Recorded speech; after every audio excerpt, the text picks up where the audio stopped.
Welcome back. We're again in the studio with Walter and Sonika Fight. We've just learned about your first evangelistic series with Francois Duplessis and all the things that transpired, how much opposition you had.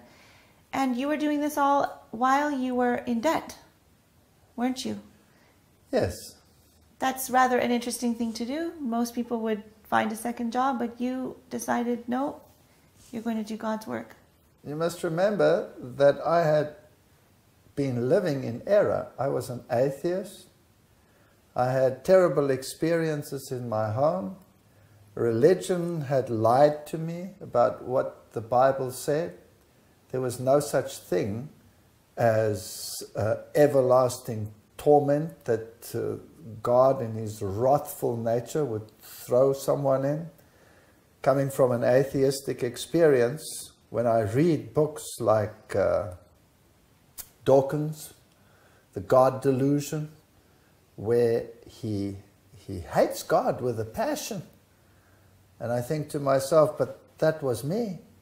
And I read his books and I see why he hates God, not because of what God says, but because of what theologians say about what God says. I was driven. I had to help people to get over that mindset. God is not what the world says out there. God is worth following, and truth is worth unearthing. So what happened with your university? You were in university, you were working as a professor while you were doing this evangelism? Well, how did I become a professor in the first place? That's quite a miracle. I mean, I'm in the zoology department. Zoology departments don't employ creationists. They just don't. You're either an evolutionist and you have that mindset, or you're not a zoologist. So I was merely relieving when I was appointed at the university, and it was a temporary position. And for a while there, I actually went and taught in a temporary position in another university when that temporary post was no longer available.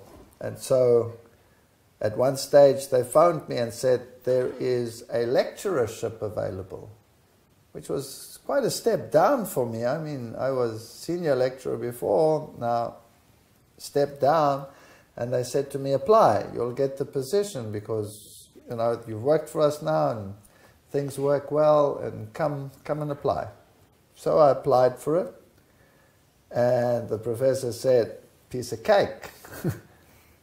And then finally he phoned me and he said, sorry, not piece of cake, because things had changed in South Africa and we had affirmative action.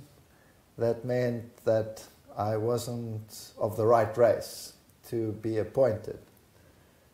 So I lived with that, and then the next thing that happened was he phoned me back and he said, on the list you were secundus, that means you were the second, because we first had to give the opportunity to set the record straight in South Africa. But that person declined because the salary was too low. So you're the next in line, would you accept that salary? Well, I had nothing, so any salary was fine. So I said, sure, I'll accept that salary. So I was appointed as lecturer. And being academic all my life, I got involved in research. But my point was, what kind of research was I now going to do? Because my research was purely phylogenetic, it was physiology, but it was based on evolutionary principles, and I wasn't going to do that anymore. Now, fortunately, as a comparative physiologist, you can get involved in any type of research using animals as a model. So I wanted to become involved in research on nutrition and health using animals as a model. Why did you get interested in that field, nutrition? Well, it's a long story. When we became Seventh-day Adventists, when we were baptized, we knew nothing about spirit of prophecy. Both of us, we were baptized, knew nothing about, nobody told us anything about spirit of prophecy. I didn't know what it was. And then one day, while we were still on the farm, there was a colporteur who used to come by between two cities, Port Elizabeth and Cape Town, and we were sort of in between, and he would come by and he'd give us some books, and we had all these funny books, but we didn't know what they were, Ellen G. White and stuff like that, so we just put them down there. One day I got a phone call from an ex-colleague of mine, and he went ballistic because I'd become an Adventist. And he was so irate that I had become part of the sectarian movement. And then eventually he let loose a tirade against Ellen G. White that was second to none, calling her names that I do not want to repeat on television. And I thought to myself, oh, that's interesting. If someone's so angry against this person, maybe this person has something interesting to say. And so I went and I looked these books that this colporteur had brought, and one of them was called Desire of Ages. And that's the first one I ever read. And I started reading Desire of Ages, and I was so impressed. This was the most amazing thing I'd ever read, and if anything takes you to the Bible and uplifts Jesus Christ, then it is that book. And of course, even the world says it's the best book that has ever been written on the life of Christ in existence. And I don't think there are hardly any people that are prominent in religious fields that haven't made use of that book to further their depth of knowledge of what pertains to Jesus. But of course, this person also writes on issues of health and other issues. Now, I didn't read any of that stuff yet, none of it. Now, the irony of everything is we had a dairy farm. We had a dairy farm. And my poor wife, unbeknown to her or to me, couldn't handle the dairy at all. She had asthma all her life. You tell that. I had very bad asthma. I had a pump that I carried with me. And at that stage, while we were on the farm still, suddenly I just one day got terrible earache. When I got to the doctor, the eardrum had burst from infection, and we still didn't know that it had anything to do with what we were eating. And so when we were back in Somerset West, I was going from one doctor to the next, and an internist or nobody could find anything wrong. They couldn't tell me why I still had asthma. And I eventually came to a young doctor, a lady, and she looked at me and she said, "You have allergic asthma. So you're allergic to something that you're eating, and I would suggest it is dairy." And I said, "Dairy? Never. I mean, dairy is good food. You can't live without it. It's got calcium. It's all the good stuff." But she said, "Go home and try. Just stop eating dairy for about 3 months and see what happens." And that's what I did. I went home, and now I had the family against me because now suddenly we were not having milk anymore, no yogurt, no cheese, nothing. And me, rebellious? Very rebellious. Oh. And he was a person who would take a pan with, after we were baptized already, the Adventists would often invite us for potluck, and he would come there and he would have his steak, huge steak, fried in a pan, and he would go and stick the pan under their nose and say, "This is food, not that rubbish that you're eating." So he was very rebellious in the beginning. And it's actually quite ironical that the Lord used him eventually to do research on health. But let me just chip in there. We were still on the farm. I was not interested in the health message at all.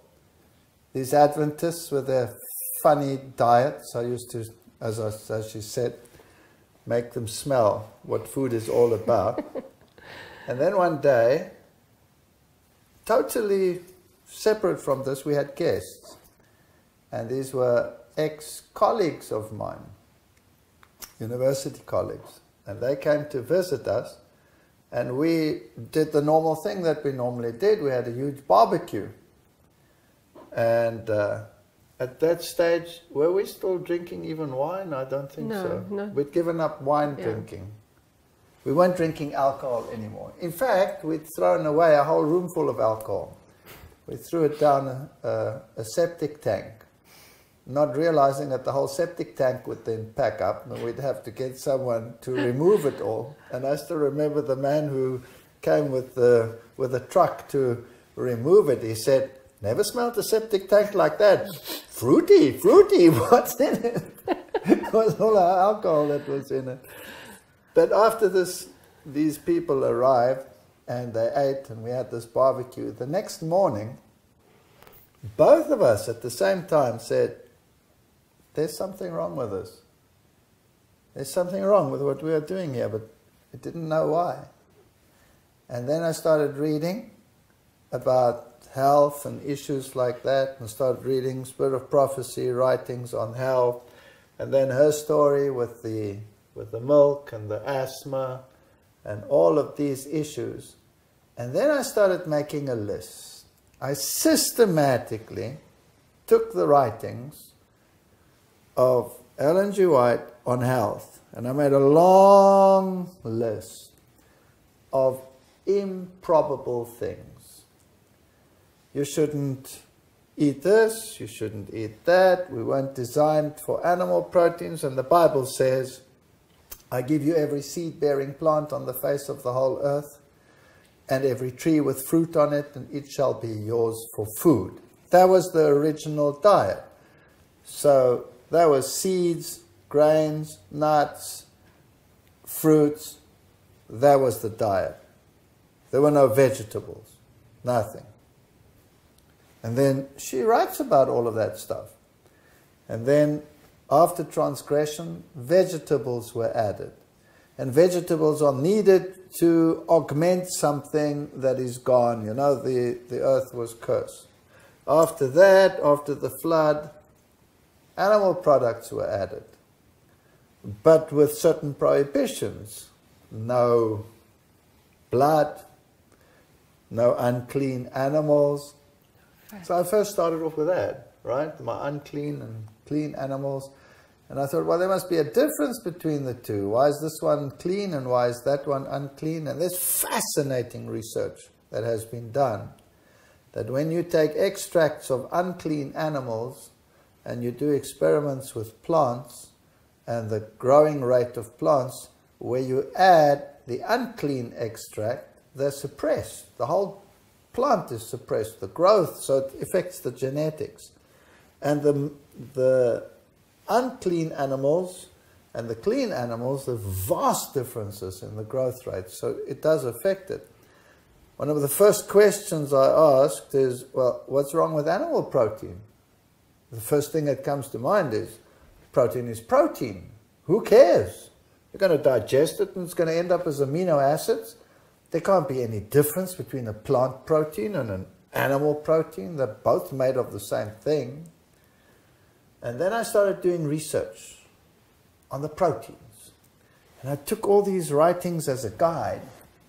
And I made a long, long list of all the strange things. And all of a sudden, as a lecturer, I had many students, and they were interested in what I was doing. So I had them do experiments. And I'd say to them, all right, we'll do an experiment.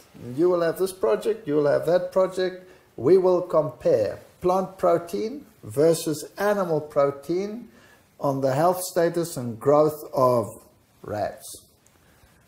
That animal. And then strange things.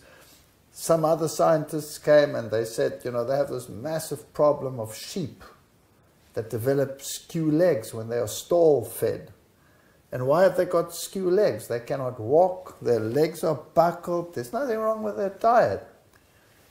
And one person had attended my lecture where I said there's a difference between plant protein and animal protein, because the ratio of amino acids is different. And if you have animal proteins, then there are more sulfur-containing amino acids than there are in plant proteins. And when you have to metabolize them, then you're actually producing sulfates, which will leach out calcium out of the system. And he picked up on this and he said, do you think it's possible that the stall-fed animals get skew legs because we're feeding them animal protein? And I said, absolutely, that's what's happening. And he says, nah, this can't be. But he got intrigued and got involved, and eventually we applied for funding. And the government funding said, we won't fund that. There's no difference between proteins. Plant protein is plant protein and animal protein is animal protein. We will not fund such nonsense. So I went to my university and said, the government doesn't want to fund it. Will you give me a grant? They were reticent, but they gave me a little grant. And this other place, which was a experimental farm, they gave a grant. And so we started our research. Now what they feed stall-fed animals is fish meal. Fish meal together with other things. So we had experiments with animals that didn't have it and animals that did get it, those that were plant-based, those that had different percentages of animal protein. And the results were phenomenal. Phenomenal. Absolutely amazing. The more animal protein they received, the skewer their legs got. They just deteriorated. And it was statistically absolutely thunderous. And this started getting momentum. And so when these results came out and I could make a case that there was really a difference between plant protein and animal protein, then the government started funding this research. Is this the Royal Society London grant? No, not yet. Now, this just basically means that I got more and more students. Mm-hmm. And then I got very interested in disease and the transfer of disease and why animals would have bacteria which become antibiotic resistant, for example. And why this was becoming an epidemic, antibiotic resistance. And then I suggested that because farm animals are fed antibiotics, pro forma, they're given antibiotics because it improves the growth rate, that this was causing antibiotic resistance. And so I started getting students in that direction, and I had PhD students, and my research just grew exponentially. And then our professor, he got sick, he got cancer, and he died. So now there was a vacancy, a professorial position. And my university, because my research had grown, came to me and said, I must apply for the position. So I applied for the position, and I was the candidate that on paper had, well, the best probability of getting it. So they didn't want to appoint me because some people said, but you know, he doesn't believe in evolution. You can't have a professor in a secular university that doesn't believe in evolution. So they decided to have a search committee to find someone else for this position. And finally they found someone from a top international, non-South African, European university, one of the best, who also had to have other criteria because they wanted to correct gender inequalities and race inequalities and all of those things. So they settled on the gender thing, so they appointed someone else also in that position.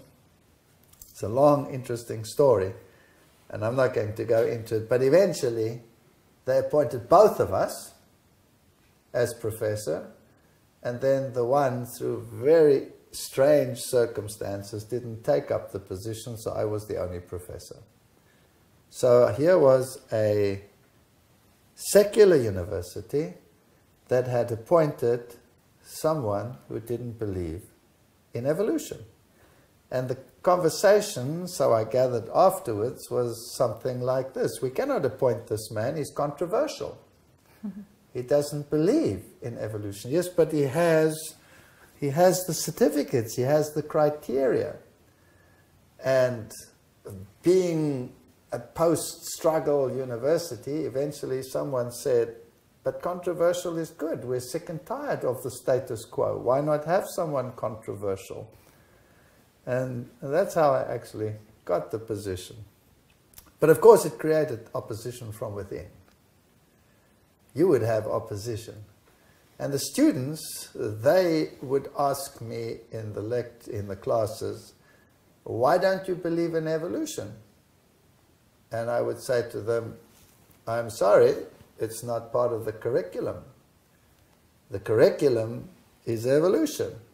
I don't believe it, but that doesn't mean that I can now spend university money and university time to tell you why I don't believe it. But if you're interested, arrange a lecture after hours and I'll tell you. And I did. They would, don't tell a student that, right? So they would arrange lectures after hours and I'd give my lectures.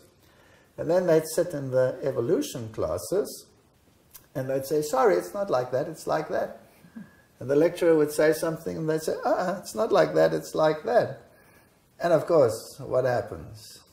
They start getting irritated with us and saying, I'm indoctrinating the students. So there was tremendous antagonism from within. And eventually they would gather enough of so-called evidence against me to make a case against me. And then the university was required to investigate the issue. But something else happened before this that made me almost an untouchable in the university. And sometimes terrible things that happen and trials that come serve a totally different purpose. For example, we had terrible riots in South Africa because of the apartheid issue. And these riots always spilled over onto university campuses. And this was the fermenting ground.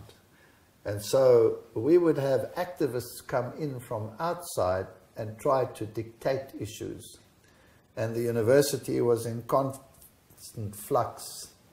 And the whole nation would be inundated with this. And they would close all universities and throw rocks and beat up people and throw petrol bombs. And it was chaotic. It was a very bad situation. And you couldn't drive anywhere you wanted to. And if you drove through some areas, you would be necklaced. Now, you know what a necklace means? When they put a tie around your neck and they pour gasoline into it and set it alight and burn you alive. So it was extremely dangerous. It was even dangerous for me to drive to work. I was shot at 3 times. I had to once dive behind a wall. On the university campus, there was a huge riot and the bullets were whizzing past me. And it was very, very dangerous. I was once involved in a drive-by shooting because there were a new economy was developing and the taxis had to now take over the transport system and transport hundreds of thousands of people, and buses were transporting, so there were wars between taxis and bus companies. And sometimes people in taxis would drive past buses full of people and they would kill everyone. They would just shoot indiscriminately into the buses. And I was involved in one where the bus was in front of me and I was behind it, and the taxi came past and they were shooting with AKs. And they killed the bus driver, and the bus rolled. And chaotic situations, like very dangerous situations. And then there was this riot on the campus, And the university had decided lectures continue, but they didn't know how bad it was going to be. So I said, I was then professor and head of the department, so I said, lectures go ahead, everybody as normal. And then the rolling violence started. What do they call that? Toy? Toying, yes, but rolling action, whatever. Yeah. I can't remember what they call it. Rolling mass action. That's when they come and they rhythmically come through. And if they found then people in the lectures, they would beat them up. They would hit them with baseball bats, they would smash knees, they would kick the ladies in the faces. They were terrified of this. And before you could do anything, they were in the building. They were coming in the building. And I saw they were coming, and it's thousands. There's nothing you can do. There's no way you can get out. That's it. They're going to come through the building, and they're going to open the lecture halls, and they're going to drag the students out, and they're going to beat them up. And I'd given instructions. So I ran to the lecture hall where the students were, and I went and stood in front of double doors. Now, these double doors are just normal double doors, as in the studio, in fact. And there's just a clip holding it to one side, and the other side is locked onto the other door. I'm standing in front of these doors, and I'm facing these hundreds coming in, and they're violent. And the whole campus was full of riot police as well. So the riot police came running with their riot gear and their shotguns and their rubber bullets and what have you. And they stood in a semicircle where I was standing. And then these people confronted me and said, there are students in there. And I said, yes. And they said, get out the way. And I said, no. And they said, why not? And photographers from the press. I said, no, it's my responsibility. I said these lectures continue, so if you want to deal with someone, you have to deal with me. And they said, I must get out the way. And I said, no, I won't. And then they start rhythms, and then they just came forward, like vroom, vroom, vroom, vroom, vroom, vroom. And they just came. Now, this is hundreds of them, hundreds, and thousands outside, and they're all streaming in, and they pushed me against the door. And such force, you cannot believe it. I could hear my ribs cracking, and you can't breathe. They're going to crush the life out of you. And the door, theoretically, should just snap open. Didn't. It withstood that pressure. And then for no reason they would go back. And I'm looking at the riot police. Hello? Yeah. Are you going to help me here? I was wondering. Not one finger. They didn't lift a finger.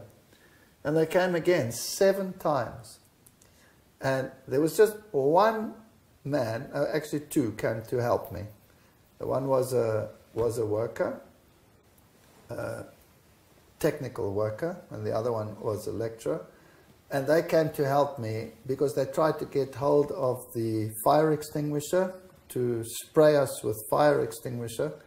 And so they prevented them from doing that. They held on to the fire extinguishers. But these guys just kept on crushing me 7 times. And I thought, well, this is it. I'm going to die now. And I prayed and I said, well, Lord, help me. Because I've got no one to help me. The riot police are not doing anything. And then all of a sudden the leader said, ah, and they walked out. The whole lot just turned around and they walked out. And they went into the next building and smashed it. They took microscopes and expensive equipment and just threw it out of the buildings and beat up students, but nothing happened to my students. You were very popular as a result of that, I think. I was untouchable. Untouchable from then onwards. But it only lasts for a while, right? And so the trials started coming when they had this first case. And I don't know what they'd done, but they had a long list of grievances. And so the university appointed a commission. And this commission had flown in to investigate it. But I didn't know what the grievances were. I didn't know what the situation was. And the one colleague of mine, he was the one who had the list of grievances. Now I'm sitting in my office, and the commission is meeting over there. My secretary is opposite me in another office, and the other colleagues are around, and I'm waiting for this to happen now. And so finally they call him for witness. He comes up to my secretary's office, which is just opposite mine, takes a breath, and he falls over. Unconscious. And this is a young man. This is the man who opposed you. Well, they were all, but he had the list. The list. Yes. Falls over. There he is. Unconscious. So they call the paramedics. The paramedics come. They rush him out on a stretcher, wheel him out, off into the ambulance. He's gone. So the commission says, well, we've all flown in now. What's going on here? So the only thing is they have the list. So they decide to carry on with the proceedings. So they call me in, and they say, well, this is a grievance. You indoctrinated the students to do this and that, or not to do that, or to believe not this and that and the other. And I said, excuse me, it wasn't like that. And they had witnesses.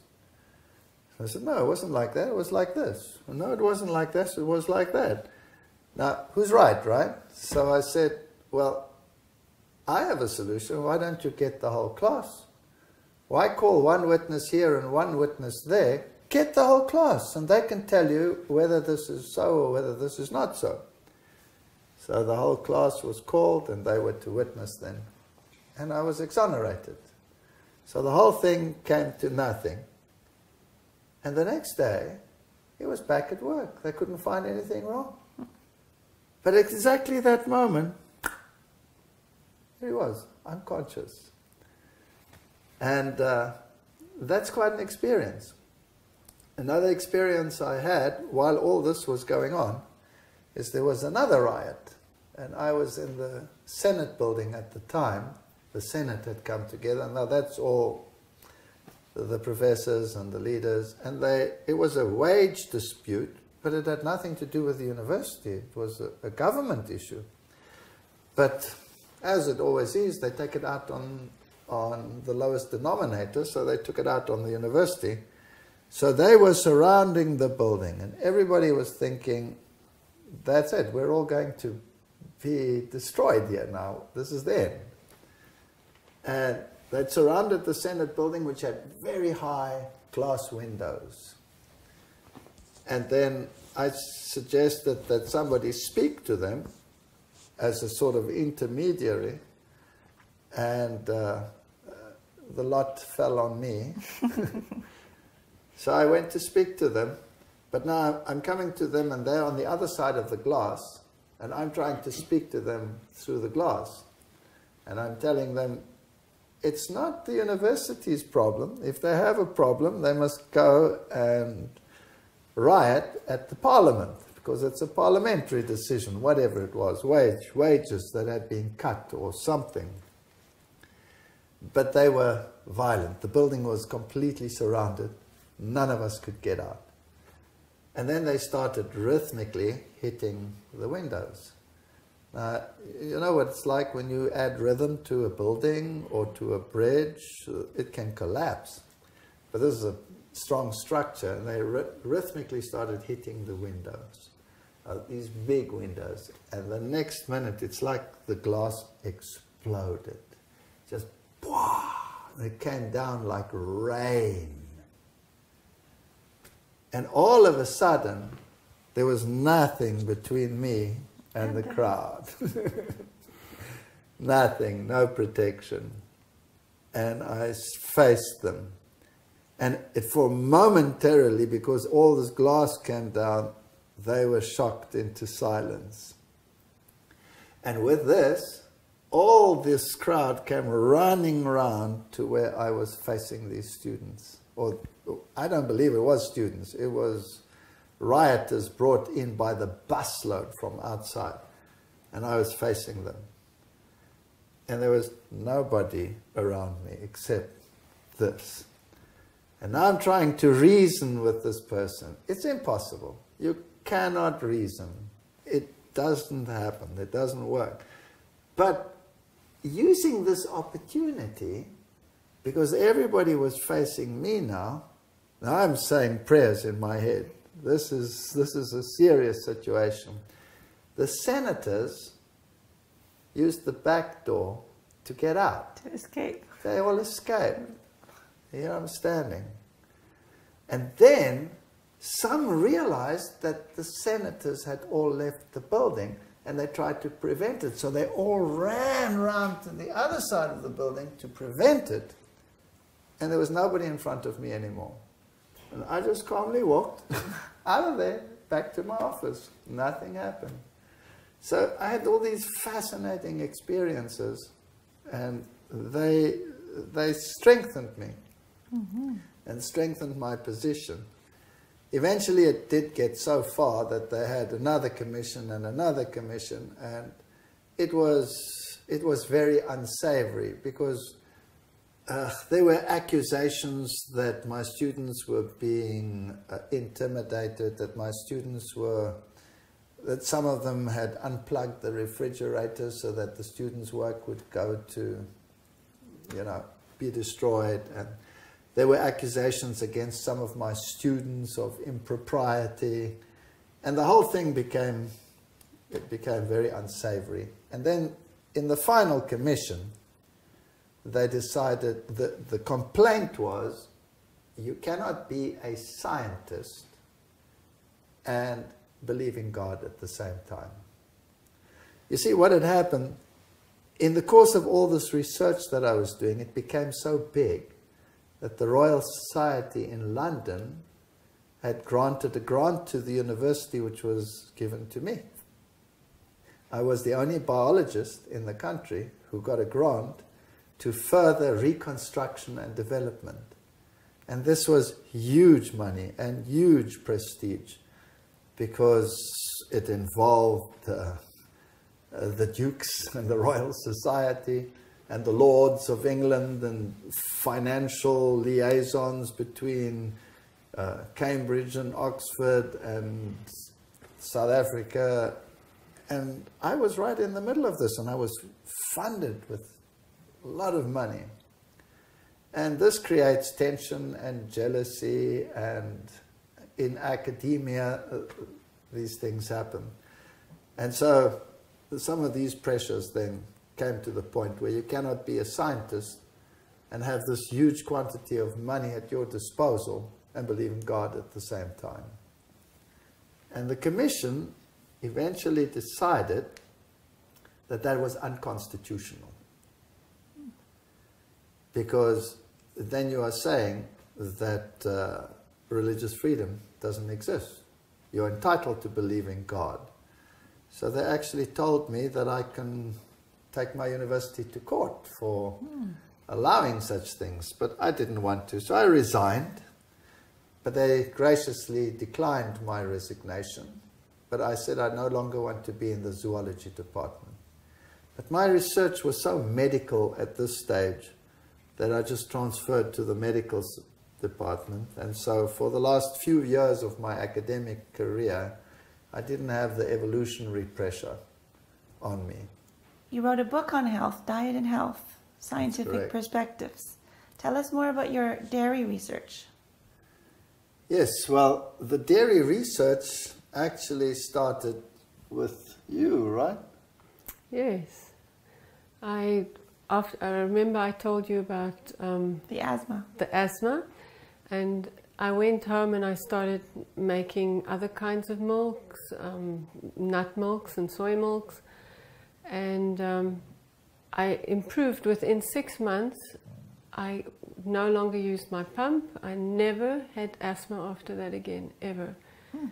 And that actually got him, because he was a little bit behind me in the health thing, because it was difficult for him to make the change over, and and the food didn't taste the way he was used to. So it was a bit of a challenge for him. But after he saw the success with my asthma, he decided he's going to really research this and use it at university level. And I had a student who was a PhD student, so we started dairy research. And we got in with the medical faculty of another university, and we started a project with vervet monkeys that were very close in their physiology to humans, and we fed some the normal grain varieties as a diet and added dairy to the other and had a look at what the effect of dairy was. And it was absolutely phenomenal. It was such a huge project that this student actually became a postdoctoral Harvard fellow and went to Harvard. There are only a handful in the world that are chosen for that. And the student actually then proceeded later to become a professor of an alternative medicine faculty that was created. So there's great things that happened out of this research. And the Royal Society was very excited about it. And so I was very involved in dairy research. And I was fascinated that the Spirit of Prophecy wrote and said that it was in the writings that dairy was never part of the original diet and that eventually it would be excluded. And that cheese was totally unfit for food. So, of course, I then decided that we need projects to prove this, right? And I had so many students, everyone needed a research project, so I had them all on these different aspects, and I would say to the students, all right, this is what I want you to do, and then I'd say, I predict that this one will be the best one, and that one will be second best, and that one will be the worst. And the students, of course, were rebellious. Never! Won't be like that. And then when the results came out and the blood parameters were all analyzed and the hormone levels and all the parameters that go along with health issues, they were stunned because it was always exactly like that, or combinations of things. And I used all of this information and tested it empirically. And eventually the students started saying, this man is like a prophet. He's telling us ahead of time what the results are going to be. And we don't want the results like that, but they're actually working out like that. Now, this was the list that you had prepared. That's the list, yes. And didn't you systematically go through each item? I went through each item and planned research on the basis thereof. But you don't have time for everything, right? And I was writing my book. At that stage, I was writing the book, Diet and Health, Scientific Perspectives, and I'd included all of this research. But there was one aspect that intrigued me, and that was that Ellen White writes that the combination of milk and sugar is bad for you. And I didn't have time to get a student to write this, to do a research project, because I was busy writing the book, and well, all the places were occupied, and I don't have another year to wait for the next intake. I want the information, and I want it right now. So I did a massive literature search, and in those days, you know, computers were in the beginning. It's not as easy as it is now to do a literature search. It's major work. And I could find nothing. I spent hours and hours, and I had research assistants paging through all the abstracts to see whether there's any research that's been done on this. Nothing, but nothing. And so I'm sitting there in my office and I'm saying, well, everything that I'm doing is working out exactly like I've read, but I really need this information. So, God, could you help me find something on this? I really need some information on this issue. And the next thing, I'm sitting there and telephone rings. And it's the professor of physiology. and he phones me and he's a total flap.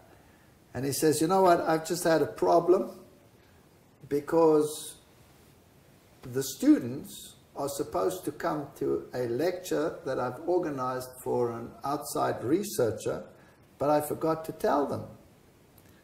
And these students, many of them, of course, run different courses, and quite a few of these students were also in my courses, zoology. And I had the next lecture with the zoology students. So he said to me, can't you do me a favor and cancel your lecture and bring these students, otherwise this man has no audience. And I was upset because I was behind already and I was busy and I had so much to do with these students. But you have to be amiable, so I said, sure, I'll do it. And I was really upset. So when my lecture took place, I went to the students and I said, we're not having this lecture, we're going over to another lecture, so come, all of you. So we went across, so the man had an audience and I was irritated sitting in the back and wasn't really interested in what he was saying. And then he said, I was doing research for a chocolate company, and I was asked to research chocolate as an excellent food because we use it on rescue boats and this, and so they contacted me to show, or to do research to show how excellent and how good chocolate is for you. So the first thing I did was I sat down and I said, well, what does chocolate consist of? Well, there's milk, and there's sugar, and there's cocoa.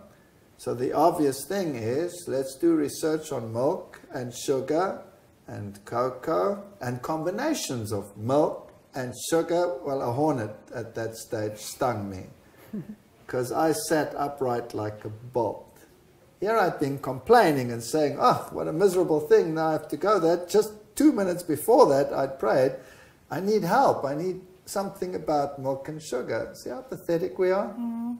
God is in the detail. Yes. He's in the detail. So there he was lecturing. And he was saying what they did is they got groups of students, and then he was still joking because students will do anything for money. Mm-hmm.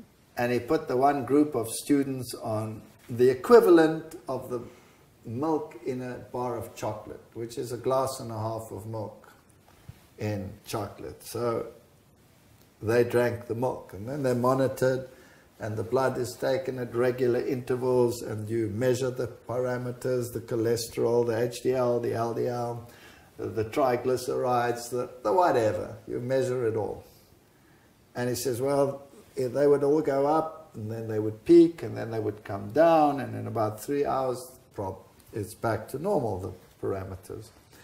And then I'd do it for the sugar, and amazingly, you'd find the triglycerides go up, the cholesterol goes up, which you don't expect for the sugar, and then it levels out after a while. But they're hypoglycemic, so there's a problem there.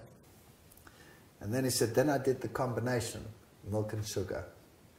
He says, it was a disaster. I'll never get funding from a chocolate company again. The parameters shot up more than double than they were originally, but they didn't come down. They stayed there. So you have these increased triglyceride levels and cholesterol levels. And so this combination is very, very harmful. And so I went to him afterwards and I said, when are you publishing this stuff? And he mentioned the journal that it was going to be published in. It was brand new research, not been published yet.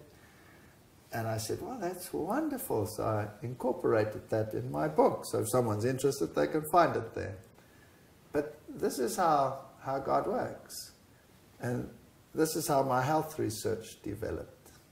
Did you have any opposition on the dairy issue from outside? Well, I'm sad to say, not only from the outside, but a fair amount from the inside as well.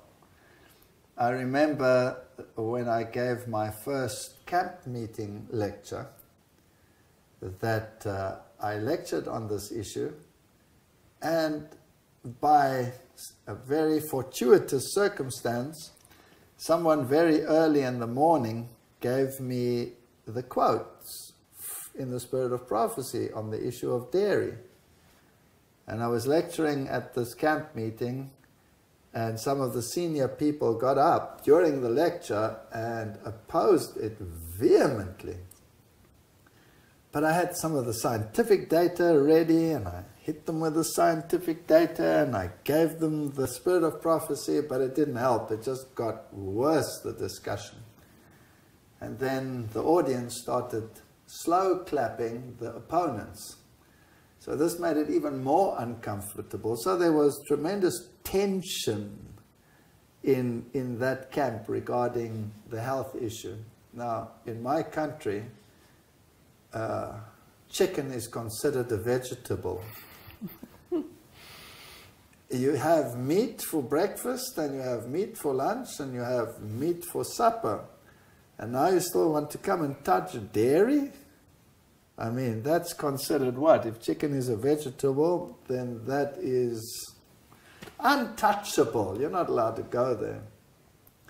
But of course, this opposition also came from without, because the dairy industry is a powerful industry. And then the research, of course, with lactose intolerance came into the issue. And black people are highly lactose intolerant. So now you have issues like underfed people. Africa suffers tremendously from malnutrition. And you have thousands of people dying of hunger, and little children with bloated stomachs and thin little legs. You know the horrible pictures in the world. And what's the main food item that they sent these people? Loads and trainloads of dairy. These little children are lactose intolerant, and they get diarrhea. So what are you actually doing? You're furthering their demise. You're making it worse. And armed with this information, I had to tell it to the world, because in my opinion it was a travesty of justice. Not because people were willfully mean, but because of pure ignorance. So I went public with my research. And of course, the dairy industry was highly offended.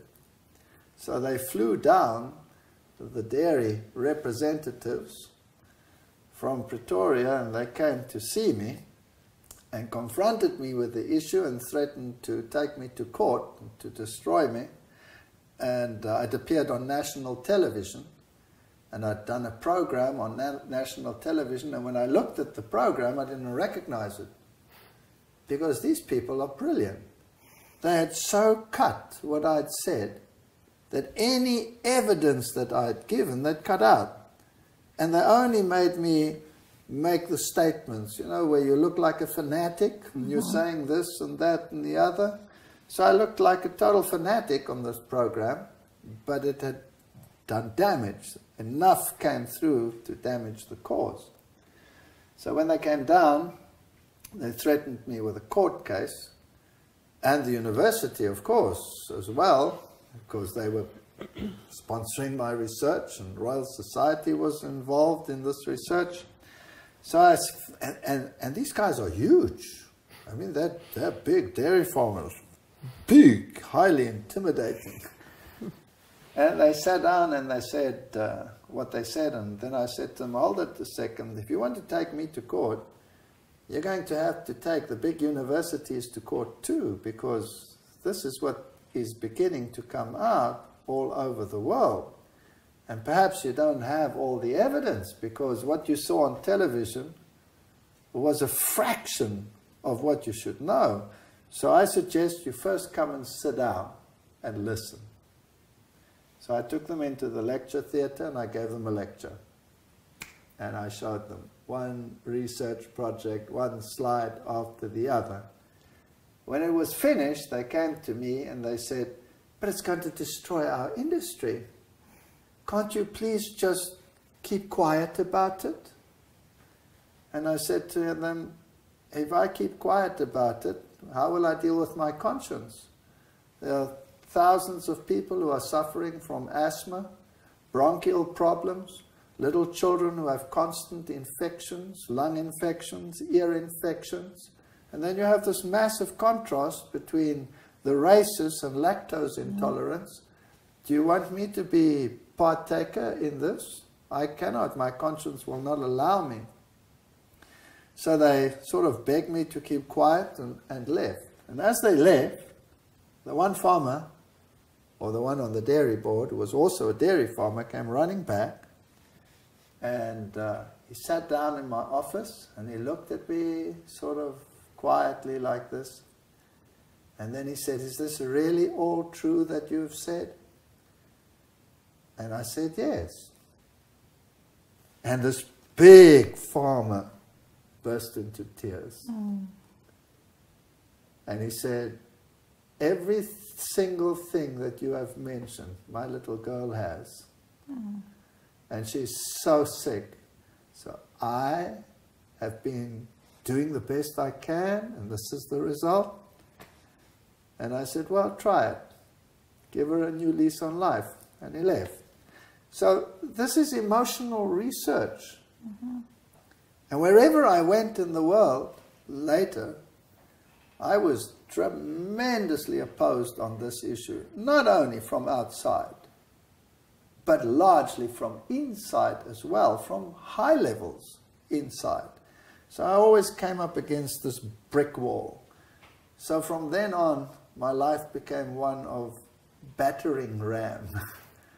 And it's not easy, but truth will have to triumph. I think every time you touch someone's plate, it becomes personal to them, and it's an emotional link. And people like what they eat. They eat it. They want to take pleasure in it, and so it can be hard to give up these things. Were you the first one that promoted veganism in your country? I was the first one that promoted veganism in my country. But when I went overseas, I didn't expect quite such a backlash.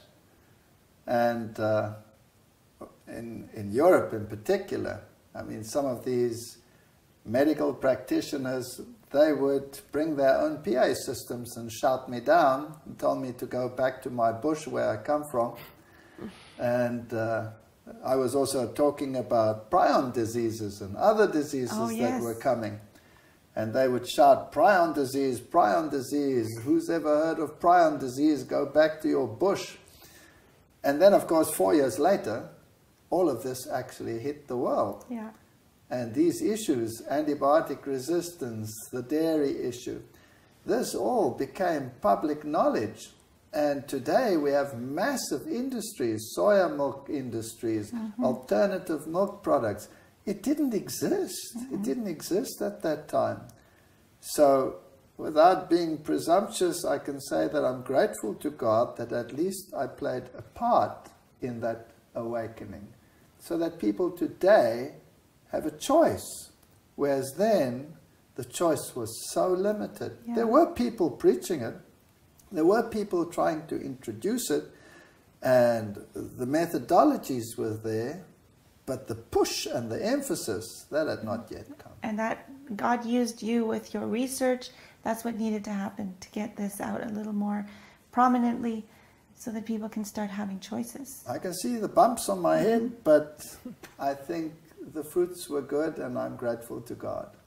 Well, thank you for joining us. We're going to take a break again, and we'll be back in another episode to hear further about your life experiences.